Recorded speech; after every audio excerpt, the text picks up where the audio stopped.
Bien, bien, porque es que ya son 19 las alertas tempranas generadas desde la Defensoría de este año sobre la presencia de grupos armados ilegales y de bandas criminales como estos maracuchos de los que hablaba la alcaldesa o el Tren de Aragua en Bogotá.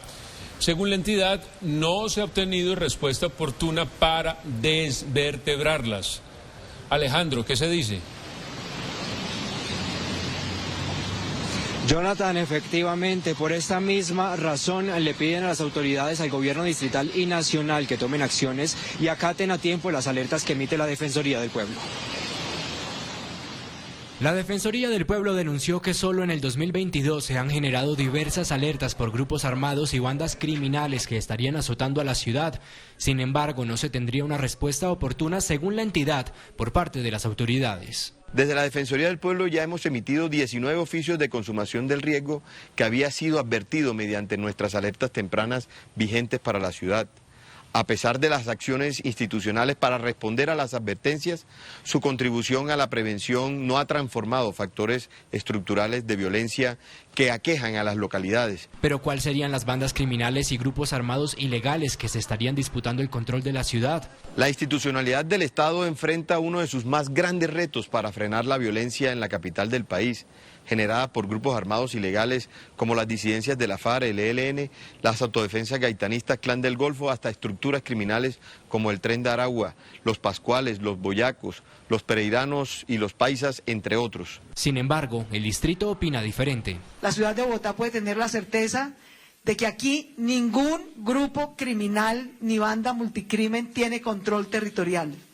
En Bogotá no le tenemos que pedir permiso a ninguna banda para hacer inversión o trabajo social, trabajo en espacio público. Según la Defensoría, desde hace más de 3 años se tiene un registro de cuerpos embolsados en vías públicas. Desde la Defensoría del Pueblo tenemos registros de este tipo de conductas desde el año 2019, en las alertas tempranas 023 y 046 de ese año, donde se advertía la aparición de cuerpos desmembrados en bolsas de basura en localidades como Engativá, Ciudad Bolívar, Bosa, Usme y Los Mártires. Pidieron al gobierno nacional y distrital atender las alertas emitidas por la Defensoría con el fin de mitigar a tiempo las alteraciones al orden público.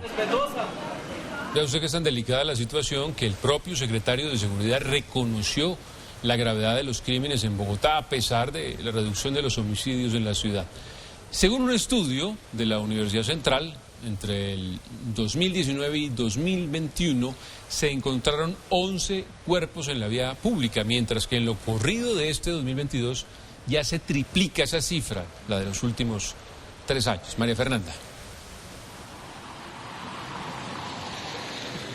Jonathan, y es que los analistas en seguridad hacen un llamado contundente a las autoridades para seguir atacando el multicrimen en Bogotá, que deja hoy al menos 30 personas asesinadas.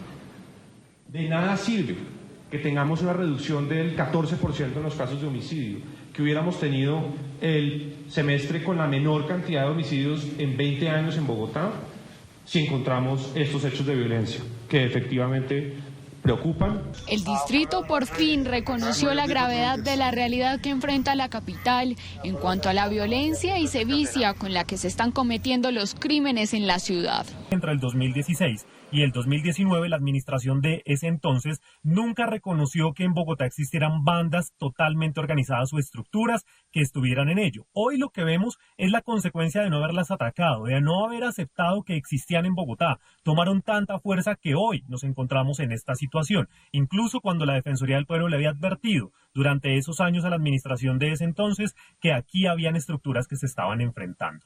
A pesar de que en varias oportunidades las autoridades resaltaron la reducción del 14% en los homicidios en el 2022, el panorama en cuanto a personas halladas en vía pública con signos de tortura y algunos dentro de bolsas es desolador y preocupante. Así lo cuentan las cifras tras un estudio revelado por la Universidad Central.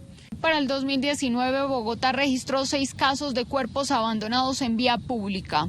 En el primer semestre se hallaron 4 cadáveres y para el fin de año 2 más. El 2020 el hallazgo fue de 3 cuerpos desmembrados en las localidades de Suba, Barrios Unidos y Ciudad Bolívar. Y para 2021 fueron 2 los casos de desmembrados. Un feminicidio contra una mujer de 38 años y otro cuerpo hallado en límites con Soacha y atendido por las autoridades de la capital. Cuando sumamos los 3 últimos años, quiere decir que en 2022 vamos casi 5 veces más del total de los últimos 5 años. Eso es preocupante y esa fue la alarma. Y por eso... Durante lo corrido del 2022, el distrito ha revelado una cifra de 23 cuerpos hallados. Sin embargo, en City Noticias hemos contabilizado 38 cadáveres entre el vecino municipio de Soacha y Bogotá, no todos abandonados en bolsas, pero sí en plena vía pública, una cifra que superaría en al menos 5 veces los casos registrados en los últimos años.